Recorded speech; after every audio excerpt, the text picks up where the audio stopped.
Delivery झाल्यानंतर आपण आहार कसा घ्यावा याबद्दल तर चर्चा झालीच आहे. आता काय होतं, पहिल्या 2 दिवसात तर दूध कमीच असतं, मग तेव्हा घरी येणारे जाणारे किंवा आपली आई सासू सतत सल्ले देत असतात, हे खा, दुधात हे पावडर टाकून घे किंवा बाळाला पाजत राहतं. ह्यामुळे काय होतं, जास्त गरजेपेक्षा जास्त दूध तयार होतं. ह्यालाच आयुर्वेदामध्ये स्तन्याधिक्य किंवा स्तन्यवृद्धी म्हणतात.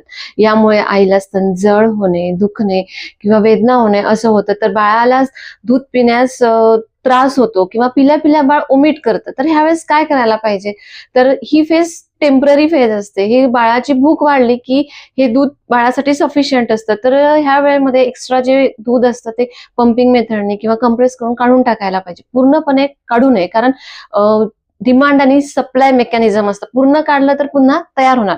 त्याच्यामुळे स्तन हलकं होईल इतकंच त्यातून दूध काढून टाकायचं. दुसरं की गरम पाण्याने शेक करू शकता किंवा कपडा गरम करून त्यांनी शेक केल्यामुळे थोडा आराम मिळतो. आणि ह्याच्यामुळे काय होतं की वेदना कमी होतात आणि सूज पण कमी होते. दुसरं, तुमच्या आहारात तुम्ही बदल करू शकता. आता त्रास कमी होत नसेल, वेदना खूप जास्त असतील किंवा सूज असेल, त्यामुळे आईला ताप येत असेल, तर तुमच्या डॉक्टरांचा सल्ला नक्की घ्या. आरोग्य सांभाळा, काळजी घ्या. धन्यवाद.